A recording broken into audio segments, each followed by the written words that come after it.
ಮಾಡತ್ತಿಲ್ವೇನ? ಬಾರೋ ಸತೀಶ. ಏನೋ ಮಾಡತ್ತಿರಲ್ಲ ಕೆಲಸ? ಇಲ್ಲ, ಅವು ಆರ್ಗ್ಯಾನಿಕ್ ಟಾನಿಕ್ ಇದ್ದ ಎರಡು.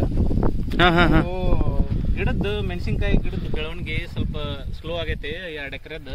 ಏನು ಒಣ ನೆಲ ಕಾಣಿಸಾಕತ್ತೈತಲ್ಲ ಇದು? ಇಲ್ಲ, 2 ಎಕರೆ ಏನಾಗೈತಿ, ಹಳೆ ನೆಲ ಆಗೈತಿ. 12 ವರ್ಷ ಕಂಟಿನ್ಯೂ ಮೆಣಸಿನ್ಕಾಯಿನ ಹಾಕೈತಿ. ಹಾಕಿರನ ಹಂಗಾಗಿ ಅದು ಬೆಳವಣಿಗೆ ಆಗೋವಲ್ದ. 2 ಎಕರೆ ಪೂರ್ತಿ ಟಾನಿಕ್ ಕೊಡತ್ನಿ. ಅಂದ್ರೆ ಗೊಬ್ಬರ ಬೇರೆದು ಸಾಲ ಕೊಡ್ಬೋದಾಗಿತ್ತು. ಅದ್ರ ಬದ್ಲಿ ಡ್ರಂಚಿಂಗ್ ಮಾಡಿದ್ರೆ ಸೀದಾ ಬೇರಿಗೆ ಹೋಗುತ್ತೆ. ಡ್ರಂಚಿಂಗ್ ಅಂದ್ರೆ ಏನ್ರಿ?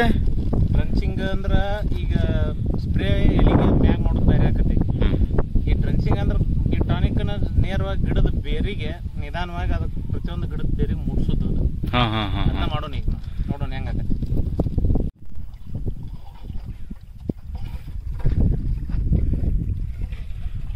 ಆಚೆ ಕಡೆ ಮೆಣಸಿನ್ಕಾಯಿ ತಿರುಗಿ ಕಾಯಿ ಬಿಡೋದಲ್ಲ ಶಂಕರ್?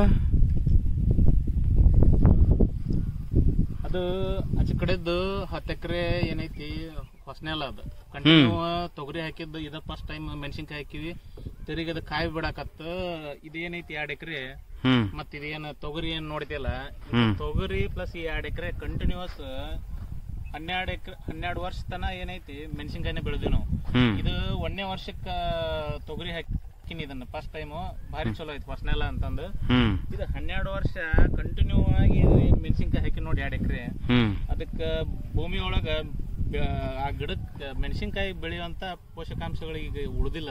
ಈಗ ಏನಿಲ್ಲ ಅಂದ್ರೆ ಒಂದ್ 2-3 ವರ್ಷ ನೆಕ್ಸ್ಟ್ ಅದನ್ನ ಹೊಸದ ಬೆಳೆ ಮಾಡ್ಬೇಕು. ಈಗ ಇದು 1 ವರ್ಷದ ಪೂರ್ತಿಗೆ ಏನೈತಿ ಅದಕ್ಕೆ ಏನೇನು ಪೋಷಕಾಂಶಗಳು ಬೇಕು, ಇವು ಏನು ಆರ್ಗ್ಯಾನಿಕ್ ಟಾನಿಕ್ ನೇರವಾಗಿ ಅದ್ರ ಬೇರಿಗೆ ಕೊಟ್ಟಿವಿ ಅಂದ್ರೆ ಅದಕ್ಕೆ ಬೆಳವಣಿಗೆ ಬಹಳ ಹೆಲ್ಪ್ ಆಕತಿ.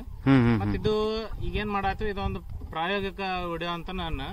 ಯಾಕಂದ್ರ ಇಲ್ಲಿಂದ 10-15 ದಿವಸ ಒಳಗೆ ಏನ್ ಬದಲಾವಣೆ ಆಗುತ್ತೆ ಅನ್ನೋದನ್ನು ಈ ವಿಡಿಯೋ ಮೂಲಕ ತೋರ್ಸೋಣಂತ ಜನರಿಗೆ. ಈಗ ಇಲ್ಲಿ ನೋಡು, 10 ಎಕರೆ ಕಂಟಿನ್ಯೂಸ್ ಆಗಿ ಏನೈತಿ ಇದು ಮೊಣಕಾಲ್ ಮಟ್ಟ ಐತಿ. ಮತ್ತ ಏನ್ ಕಾಯಿ ಅನ್ನೋದು ಈಗ ಸ್ಟಾರ್ಟ್ ಆಗ್ಯಾವಿದ್ದು. ಅದನ್ನ ನೋಡು, ಆ ಕಡೆ 2 ಎಕರೆ ನೋಡು, ಕಂಟಿನ್ಯೂ 2 ಎಕರೆ ಏನೈತಿ ಬೆಳವಣಿಗೆನೇ ಇಲ್ಲಿ ಇಟ್ಟು. ಬಾ ಡ್ರಂಚಿಂಗ್ ಹೆಂಗ್ ಮಾಡೋದು ನೋಡೋಣ ಬಾ.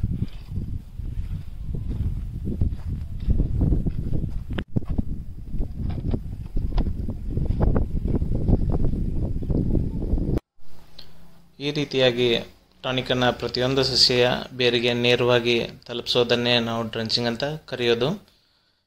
ಮತ್ತು ಟಾನಿಕ್ ದ್ರವ ರೂಪದಲ್ಲಿ ಇರೋದರಿಂದ ಪ್ರತಿಯೊಂದು ಸಸ್ಯಕ್ಕೆ ತಮಗೆ ಬೇಕಾದ ಪೋಷಕಾಂಶಗಳನ್ನು ಪಡ್ಕೊಳ್ಳೋಕ್ಕೆ ತುಂಬ ಈಸಿ ಆಗ್ತೈತಿ. ಮತ್ತು ಇವತ್ತು ನಾವು ಯೂಸ್ ಮಾಡ್ತಿರೋ ಟಾನಿಕ್ ಬಂದ್ಬಿಟ್ಟು ವಿವಾ, ಕಿಸಾನ್ ಕಿಂಗ್, ಕಿಸಾನ್ ಗ್ರೋತ್ ಮತ್ತು ಡೆವಲಪರ್ ಅನ್ನೋ 3 ಟಾನಿಕ್ಗಳನ್ನು ಒಟ್ಟಿಗೆ ಸೇರಿಸಿ ಡ್ರಂಚಿಂಗ್ ಮಾಡ್ತಾಯಿದ್ದೀವಿ. ಮತ್ತು ಈ ವಿಡಿಯೋ ಮೂಲಕ ಎಲ್ರಿಗೂ ಹೇಳಕ್ಕೆ ಬಯಸೋದೇನೆಂದ್ರೆ, ನಾವು ಕ್ರಮೇಣವಾಗಿ ರಾಸಾಯನಿಕ ಗೊಬ್ಬರಗಳನ್ನು ಬಳಕೆಯನ್ನು ಕಡಿಮೆ ಮಾಡಿ ಆರ್ಗ್ಯಾನಿಕ್ಗಳನ್ನು ಬಳಕೆ ಮೂಲಕ ನಾವು ನಮ್ಮ ಭೂಮಿಗೆ ಆಗುವಂಥ ಹಾನಿಯನ್ನು ಈ ರೀತಿಯಾಗಿ ನಾವು ತಡೆಗಟ್ಟಬಹುದು.